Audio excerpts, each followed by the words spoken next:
हजुरलाई चलाउन आउन्न आउँछ हाम्रो पनि हामीलाई नि आउँछ तर त्यो जकेट हाल्यो मलाई जकेट ल जकेट छ यस्तो यति पास गर त्यो जकेट हान्नु पास गरिदिनु जकेट 1 घण्टा आधा घन्टा धेरै हो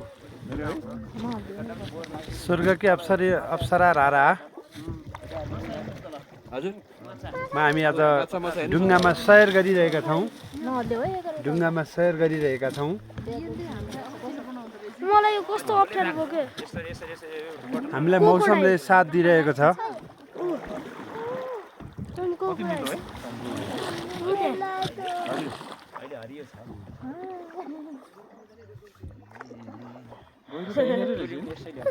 गहिरो सुरु भइसक्यो ल पुरा भिडियो बनाउनु भएको सर सबै आउने गरी हजुर कागज हो के थाले रहेछ है यसै अगर सिकाली वाला ल्याउँदाखेरि पर बोक्रा हुँदै ल्याउँला है हजुर चलाउनु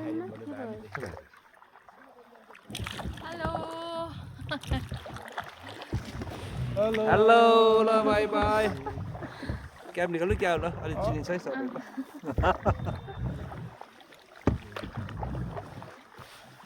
छोटी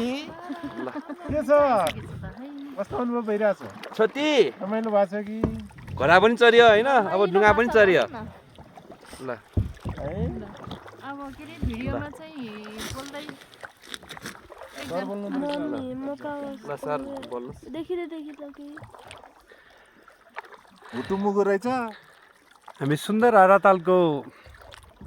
बिचबिचतिर बोटिङ गरिरहेको अवस्थामा छौँ यद्यपि मौसमले साथ दिएको छैन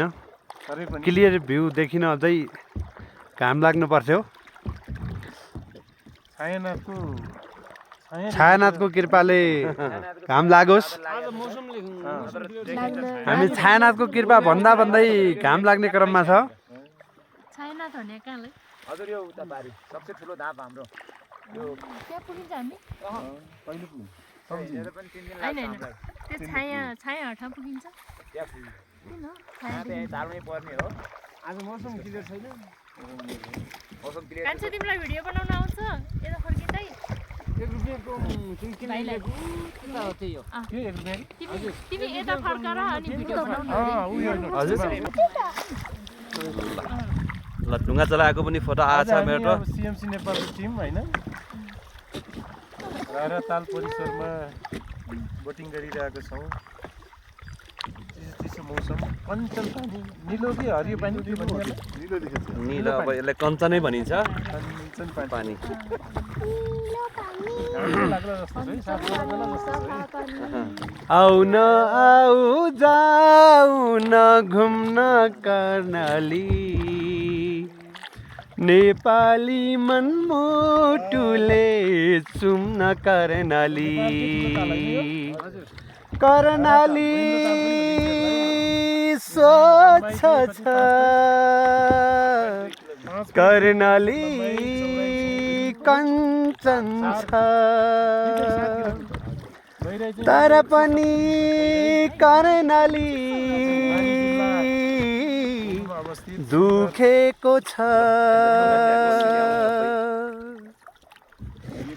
आउन आऊ जाउन घुम्न कर्णाली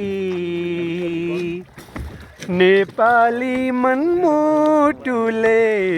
चुम्न कर्णाली हो कर्णाली स्वच्छ छ कञ्चन छ तर पनि कर्णाली सबै आयो नि बाबु दुखेको छ अब मान्छे आउने गरी अब उसको पनि लिइदिनु पर्यो नि बाबा लिनु भएकोमा छ हो ल ल रारातालमा साइली डुङ्गा साला खियाको आउँछ होइन सम्झनामा तिम्रो तस्बिरै झाला यता गीत सुनौँ नि त हजुरहरूको रत्नमा कान्छी